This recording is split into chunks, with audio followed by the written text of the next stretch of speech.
Cases کر دیے ہیں میرے اوپر. میں جیل کے اندر تھا, 9 میرے اوپر جیل میں جب میں تھا 9 کرمنل کیس کر دیے ہیں کہ میں نے ان کو اشتعال دلوایا تھا. کوئی ثبوت ہے؟ کوئی ہاں جی ہمارے پاس آتی ہے جی کہ ہمارے پاس بڑے ثبوت جمع کیے ہوئے. میں چیلنج کرتا ہوں, یہ تو چھوڑو 27 سال میری پالیٹکس میں ایک دفعہ بتاؤ کہ میں نے کبھی کسی کو کہا ہو کہ پرامن احتجاج کے علاوہ کوئی احتجاج کرو. ایک دفعہ مجھے کوئی بتا دے. میرے ساری پارٹی سینئرز کو میری پالیسی کا پتا تھا اور سارے سینئرز وہی باتیں کر رہے تھے, پرامن احتجاج. ہم کہیں بھی پرامن احتجاج کر سکتے ہیں, یہ ہمارا آئین ہمیں اجازت دیتا ہے, کوئی نو گو ایریا نہیں ہے. لیکن یہ جو جلانا تھا یہ ایک پلان سازش کے تحت اس لیے ہوا کہ اس کے بعد پورا ایکشن تیار تھا.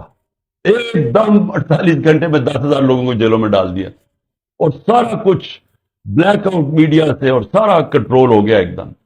تو جو پہلے سے پلان بنا ہوا تھا وہ موقع مل گیا کہ ایک دم اس موقع کا فائدہ اٹھاتے ہوئے ایک دم لوگوں کو انہوں نے پارٹی کو ختم کرنے کے لیے پورا پلان بنا ہوا تھا.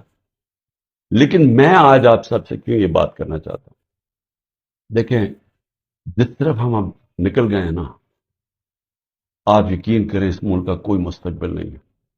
میں اپنے ملک کے لیے اب کہہ رہا ہوں, میں نے بڑی کوشش کی ہے اسٹیبلشمنٹ کو اور آرمی چیف کو پیغام دینے کے لیے, لیکن وہ شاید یہ سمجھتے ہوں کہ میں کو کمزور ہو گیا ہوں, میں کو گھبرا گیا ہوں, یا میرے کیونکہ لوگ نہیں ہیں میرے یہ سارے اندر مجھے اکیلا کیا ہوا ہے, تو شاید میں اس لیے کہہ رہا ہوں. میں آپ سے نہیں, جب سے میں حکومت سے گیا ہوں تب سے میں لگا ہوں کہنے کہ ہمارے ساتھ بات چیت کرو. 2 دفعہ جنرل باجوہ سے میں ملا بات چیت کرنے کے لیے. میں نے اپنی ٹیم بنائی جنہوں نے جا کے جنرل باجوہ سے میٹنگ کی کہ اس کا راستہ نکالو. میں پاکستان کی بات کر رہا تھا کہ ملک کے لیے کیا بہتری ہے, تو کوئی یہ نہ سمجھے کہ میں کمزوری میں بات کر رہا ہوں. مجھے خوف آ گیا کہ یہ میرا ملک تباہ ہو رہا ہے, اور میں واضح کر دوں میں نے کبھی یہ ملک چھوڑ کے نہیں جانا. مجھے کوئی کہے کہ جی آپ کوئی باہر چلے جائیں, کوئی ڈیل کر لے, میں حقیقی آزادی کی جدوجہد 27 سال سے کر رہا ہوں. میں ڈیل کرنے کے لیے نہیں کر رہا کہ جی اگر یہ کریں تو ہم آپ کو آگے وزیر اعظم بنا دیں گے, یہ کر دیں گے. میں یہ وزیر اعظم کے لیے نہیں کر رہا, میں ایک اپنے ملک کے اور اپنے ملک کے بچوں کے مستقبل کے لیے کر رہا ہوں.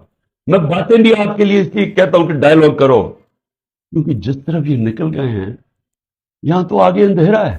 ابھی اللہ موقع دے گا میں یہ ثابت کروں گا, کیونکہ اب تو مجھے ڈیٹیلز آ گئی ہیں ساری, کہ ہمارے اندر لوگ گھسائے ہوئے تھے جنہوں نے یہ پلان کر کے یہ آگے لگائی ہیں, اور یہ ہر جگہ سے ایک ہی آواز ہے, یہ ہمارے لوگ نہیں تھے.